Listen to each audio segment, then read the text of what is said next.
Olá, sejam bem-vindos a mais uma exploração a fundo aqui no nosso espaço. Hoje o nosso radar está apontado para um nome conhecido no mercado de fundos de investimento imobiliário, o Pátria Log FI, negociado como HGLG11. Isso aí. A nossa fonte é o relatório gerencial de setembro de 2025, um documento que nos dá, assim, uma fotografia bem detalhada do fundo. Um raio-x, né? Exato. Para quem acompanha, o HGLG11 tem um foco claro: ativos logísticos industriais, seja comprando, construindo ou alugando. A nossa missão aqui é ir além dos números, sabe? Tentar entender como esse gigante da logística está navegando o cenário de juros ainda altos aqui no Brasil. Que não estava fácil. Não mesmo. E, ao mesmo tempo, buscando crescimento. Vamos investigar a fundo essa estratégia. Perfeito. E para entender a performance do HGLG11 em setembro de 2025, a gente precisa primeiro dar uma olhada no cenário geral dos FIIs naquele mês, né? Com uma certeza, o contexto é tudo. E foi um período, olha, notável, porque o IFIX, que é o principal índice dos fundos mobiliários na Bolsa, alcançou uma nova máxima histórica. Chegou a 3.589 pontos. Uau! Uma marca importante. Sim, isso representou uma alta de 3,3% só em setembro. E o motor principal dessa alta foram os chamados fundos de tijolo, né? Aqueles que investem diretamente em imóveis, tipo o HGLG11. Eles tiveram uma valorização média de 4,3%. Mas isso tudo num contexto macroeconômico que ainda parecia bem adverso, não é? Quer dizer, Selic lá em cima, como essa alta se justifica? É uma ótima pergunta, porque, de fato, a situação exigia cautela. A nossa taxa básica de juros, a Selic, continuava estacionada em 15% ao ano. O Copom, o Comitê de Política Monetária, reforçava a mensagem: juros altos por mais tempo. Cortes talvez só a partir de 2026. Complicado. Bastante. No entanto, tinham sinais mistos no ar, sabe? A inflação vinha dando sinais de arrefecimento. O IPCA até registrou uma deflação pontual em agosto. Ah, é verdade, teve isso. Exato. Isso alimentava no mercado uma certa expectativa, talvez o pico da Selic estivesse próximo. Quem sabe um ciclo de cortes começando ali no início de 2026. Era uma aposta, né? Entendi. Uma luz no fim do túnel, talvez. E o cenário internacional? Teve seu peso também, imagino? Teve um peso relevante, sim. O Federal Reserve, o Banco Central americano, decidiu cortar a taxa de juros básica nos Estados Unidos em 0,25% e sinalizou que podia ter mais cortes pela frente. E isso mexe com tudo, né? Mexe. Historicamente, juros mais baixos nos Estados Unidos tendem a direcionar capital para mercados emergentes, buscando maior retorno, o que beneficia ativos de risco como ações e FIIs aqui no Brasil. Ah, claro, o fluxo de capital. Justamente. Então, mesmo com a Selic elevada por aqui, essa combinação, perspectiva de fim do aperto monetário local e fluxo externo, fez com que muitos FIIs, que ainda negociavam abaixo do valor patrimonial, parecessem uma oportunidade interessante. Entendido o pano de fundo. Então, vamos mergulhar nos dados específicos do HGLG11, direto do relatório de setembro de 2025. É um fundo com bastante história, né? Começou lá em março de 2011. Uma década e meia, quase. Pois é. A gestão fica a cargo do Pátria Investimentos e a administração é do Banco Genial. A taxa de administração combinada é de 0,6% ao ano, calculada sobre o valor de mercado. Ok. E como ele se apresentava em termos de tamanho e valor naquele momento? Setembro de 2025. Olha, em setembro de 2025, o HGLG11 contava com quase 34 milhões de cotas emitidas. O patrimônio líquido somava 5,5 bilhões de reais. Isso dava um valor patrimonial de R$ 162,50 por cota. Bastante coisa. E um ponto que chama atenção, o valor de mercado estava praticamente igual, 5,5 bilhões também, com a cota sendo negociada R$ 162,01. Isso nos dá um indicador PVP, né? Preços sobre valor patrimonial, muito próximo de 1,0x. Basicamente, o mercado estava pagando quase que exatamente o valor contábil dos ativos. O que pode ser interpretado de diferentes formas, certo? Nem ágio, nem deságio significativo. Uma percepção de preço justo, talvez. Exatamente. Ou talvez uma espera por algum catalisador, né? Alguma novidade. Quanto aos rendimentos, o dividend yield anualizado estava em 8,1%. Isso tanto calculado sobre o valor de mercado quanto sobre o patrimonial. E o dia interessante, considerando o cenário. Sim, a liquidez também era bem robusta. Um volume médio diário de negociação, o ADTV, de 7,2 milhões de reais. E um fato relevante no finalzinho de setembro, o anúncio da 10ª emissão de cotas. Ah, a emissão. Isso, uma captação planejada de 2 bilhões de reais. O período de preferência para os cotistas começando já em outubro, isso já sinalizava planos ambiciosos da gestão, né? Sem dúvida. Uma emissão desse porte indica movimento, com certeza. Agora, olhando para os resultados específicos de setembro, o que o relatório nos conta sobre a geração de caixa e a distribuição?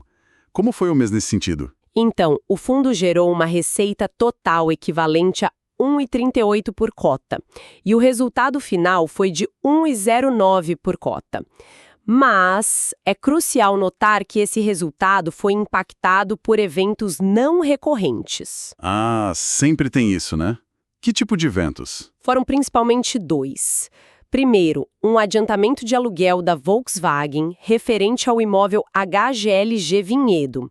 Foi um valor de 7,2 milhões de reais, o que representou 0,21 por cota. Um extra ali. Entendi. E o segundo? O segundo, e talvez mais impactante financeiramente no mês, foi o pagamento da última parcela da aquisição do HGLG Goiânia.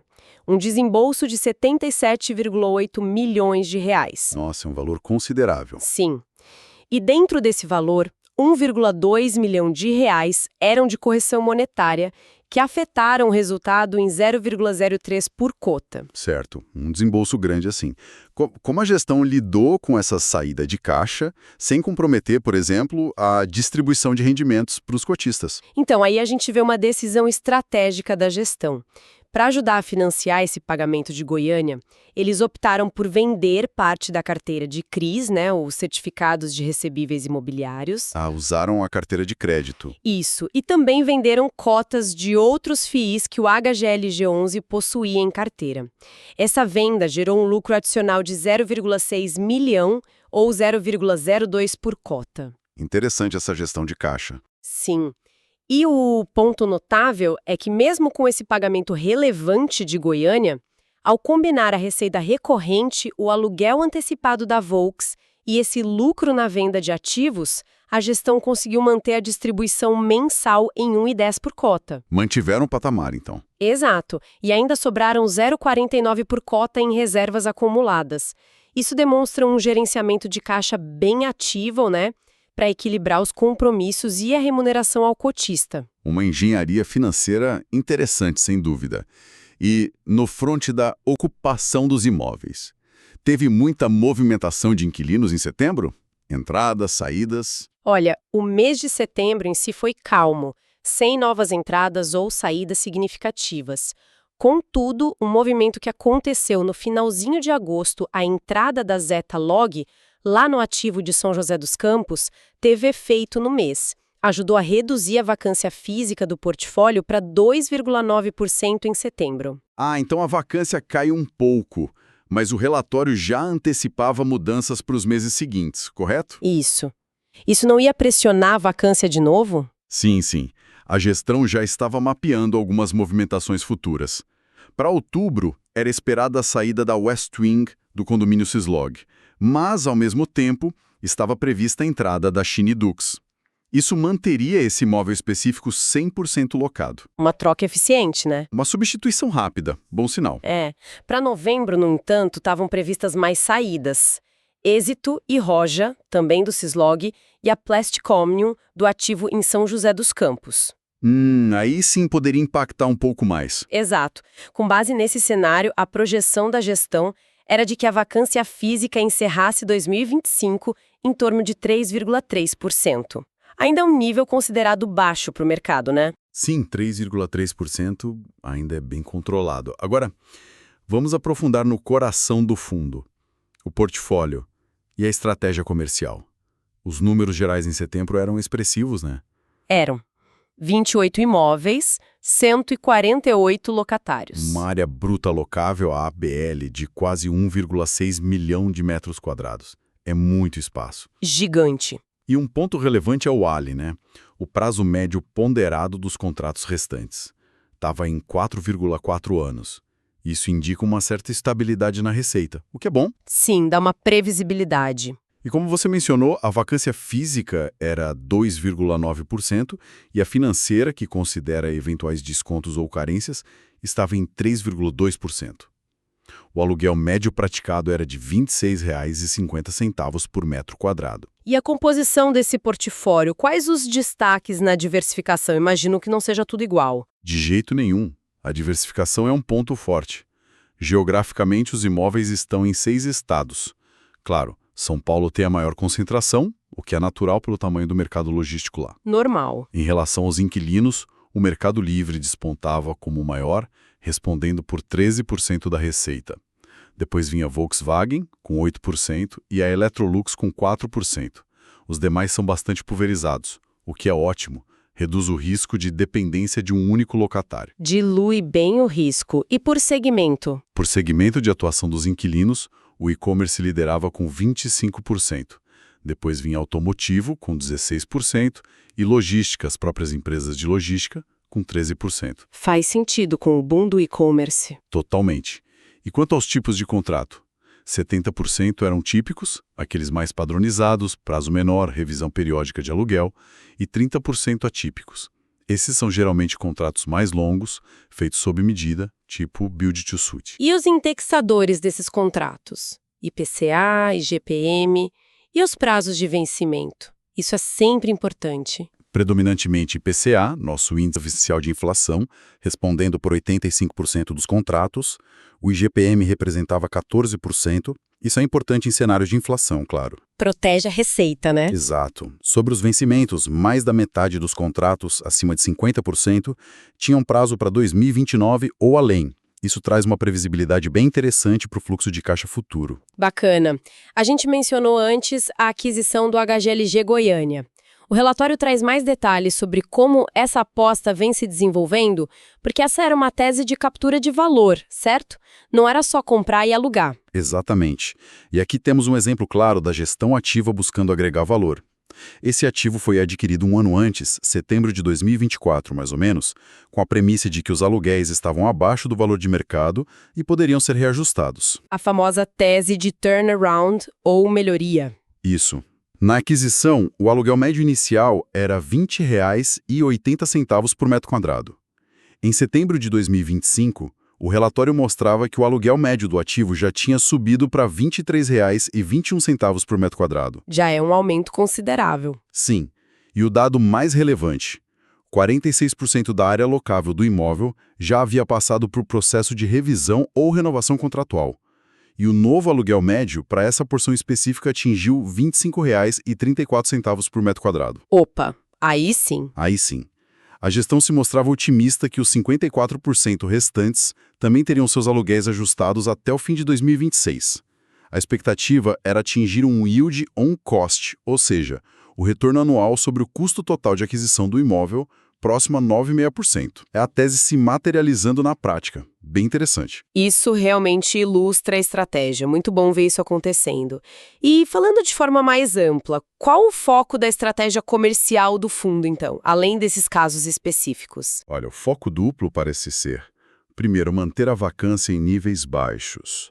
E os 2,9% do fundo se comparavam muito favoravelmente à média de mercado na época, que estava em 7,45%, segundo o relatório. Uma diferença grande. Bem grande.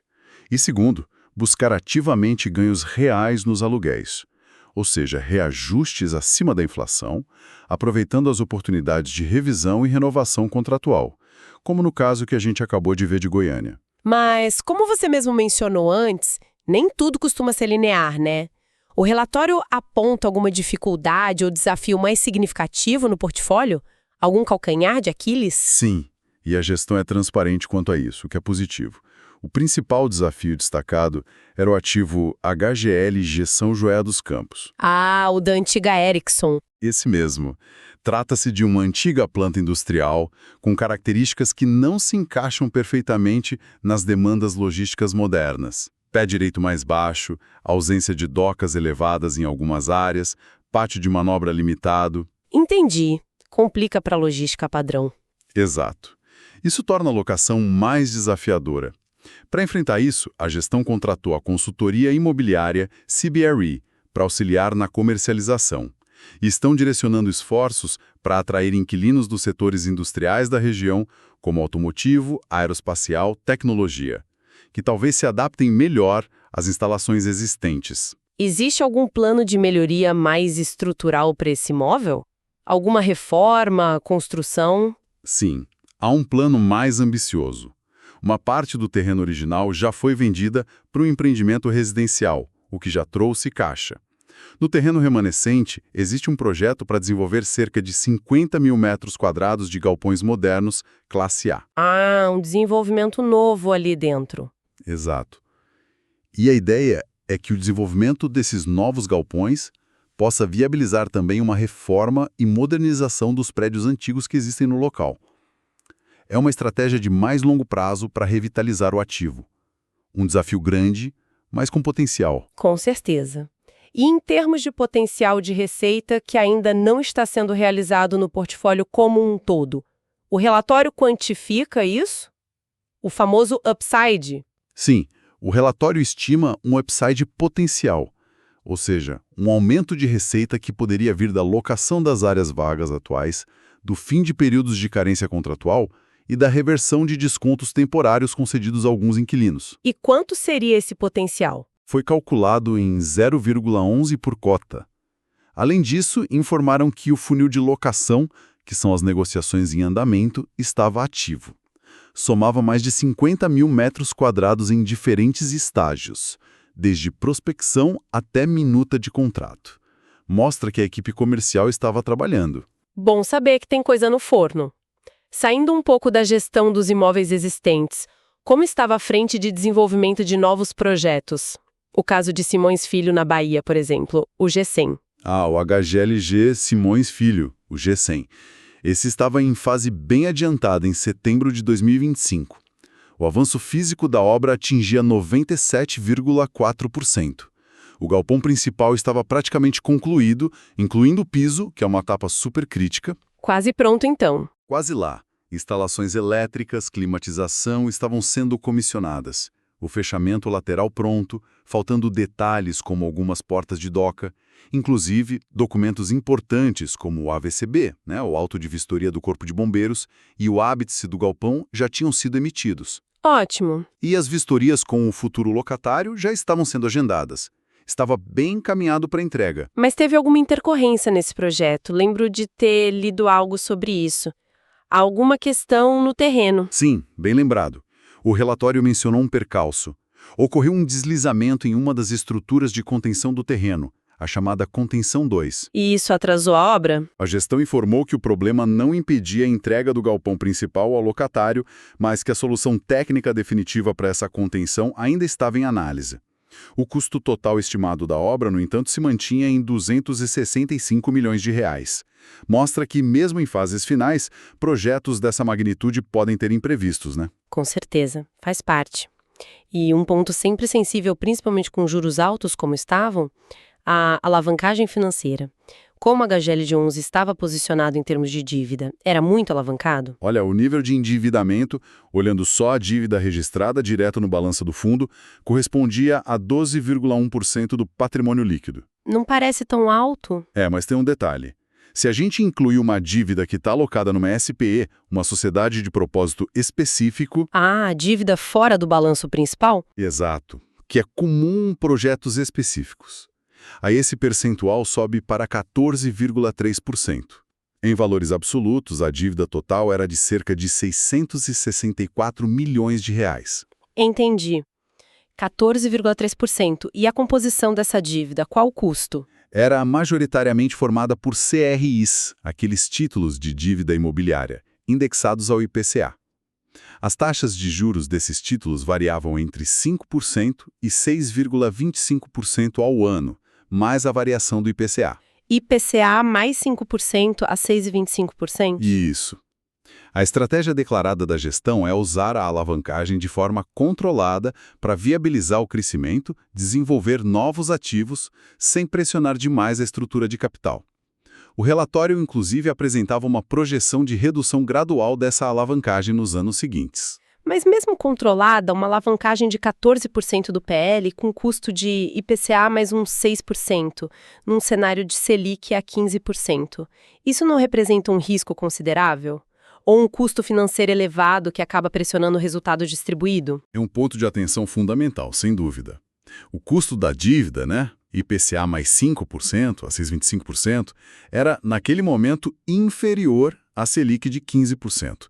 O que, em tese, ainda justificaria a alavancagem se os ativos estivessem gerando um retorno superior a esse custo. O famoso spread positivo. Exato. No entanto, o custo real depende muito da inflação futura, do IPCA. Se a inflação sobe muito, o custo dessa dívida sobe junto. E, claro, o serviço da dívida, pagamento de juros e principal, consome caixa. Isso pode sim pressionar a distribuição de rendimentos se a receita operacional não crescer o suficiente ou se as taxas de juros permanecerem muito elevadas por muito tempo. Faz sentido. Por isso, a gestão projeta desalavancagem gradual, provavelmente utilizando recursos de novas emissões, como aquela anunciada de 2 bilhões, ou talvez venda de ativos. É um equilíbrio delicado que precisa ser monitorado de perto. Com certeza. Um ponto crucial para ficar de olho. E falando em resultados para o cotista, como foi a performance da cota do HGLG11 nesse período? Valorizou bem. O fundo apresentou uma performance bem robusta. No mês de setembro de 2025, a cota valorizou 5,3%. Isso superou tanto o IFIX, que subiu 3,3%, quanto o CDI bruto, que é a referência da renda fixa, que rendeu 1,2% no mês. Superou bem os benchmarks no mês. E no longo prazo? Olhando o histórico mais longo, desde o início do fundo lá em 2011, o desempenho acumulado era bastante expressivo, plus 615,9%. Isso dá uma média anualizada de 14,6%. Nossa, 14,6% ao ano desde 2011 é excelente. É um retorno muito bom. Superou com folga tanto o IFIX, que no mesmo período acumulou plus 257,9%, ou 9,3% ao ano, quanto o CDI bruto, que acumulou plus 280,0%, ou 97% ao ano. Mostra uma boa gestão ao longo do tempo. E a consistência dos rendimentos distribuídos manteve? Manteve-se estável, conforme a gente já falou, a distribuição foi de R$ 1,10 por cota em setembro, e esse vinha sendo o patamar nos últimos 12 meses. Previsibilidade para o cotista. Exato. A liquidez também permaneceu forte, com aquele ADTV de 7,2 milhões, facilitando a compra e venda de cotas no mercado. E outro indicador positivo foi o crescimento contínuo da base de cotistas. Alcançou aproximadamente 512 mil investidores em setembro de 2025. 500 mil de cotistas. É muita gente. Então, juntando as peças, histórico de retorno, liquidez alta, distribuição consistente e base de cotistas crescendo, a gente tem a imagem de um fundo consolidado e com boa aceitação no mercado. Certo. E, para completar a visão do portfólio, o relatório também menciona investimentos em cotas de outros FIs, né? Qual a relevância disso na estratégia geral? É muito. É uma alocação tática, não é o core business. Representava cerca de 5% do patrimônio líquido do HGLG11 em setembro. O foco principal dessa carteira de FIIs também é no setor industrial e logístico. Complementar, então. Exatamente.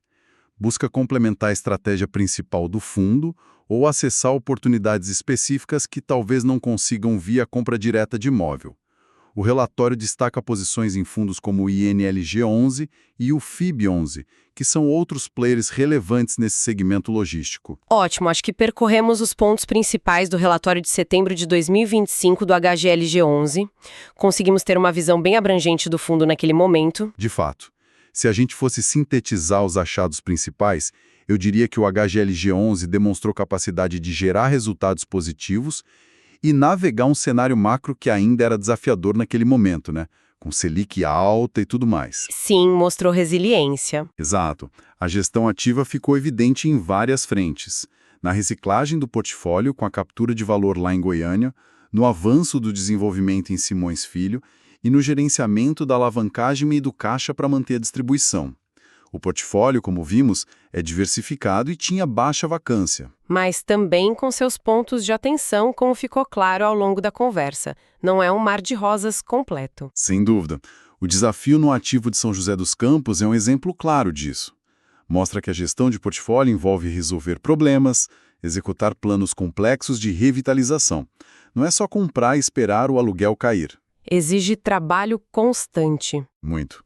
Além disso, a 10ª emissão de cotas buscando 2 bilhões de reais é um sinal claro de que a gestão tinha planos relevantes pela frente, seja para novas aquisições, financiar desenvolvimentos como aquele de São José dos Campos, ou até mesmo para reduzir a alavancagem, como eles projetavam. Levanta questionamentos sobre os próximos capítulos do fundo, né? O que vem por aí. Exatamente. Então chegamos àquele momento de refletir, né? Para quem olha para o HGLG11 hoje, com base nesse retrato de setembro de 2025, o que levar em conta? A gente tem a Selic ainda alta, lá em 15%, mas com aquela luzinha no fim do túnel, talvez aparecendo para 2026. Uma perspectiva ainda que incerta. Isso. E a gente tem a cota negociada praticamente sem ágio nem deságio sobre o valor patrimonial, o PVP perto de 1. Como equilibrar essa equação? É a grande questão. De um lado, o potencial de valorização se os juros realmente caírem e a gestão continuar entregando esses resultados, né? Somado a um dividend yield de 8,1% anualizado, que era bem atrativo naquele contexto. Do outro lado, os riscos inerentes que a gente discutiu. A alavancagem que, embora planejada, exige monitoramento constante nesse cenário de juros e a necessidade de sucesso na execução da estratégia comercial, principalmente nesses ativos mais complexos como o de São José dos Campos. O risco da execução. Justamente. Então fica a provocação. Nesse ponto de equilíbrio aparente do PVP igual a 1, o pêndulo pende mais para a oportunidade de crescimento e renda ou para os riscos da execução e do cenário macroeconômico? Uma reflexão importante para quem analisa o fundo e pensa em investir ou manter a posição.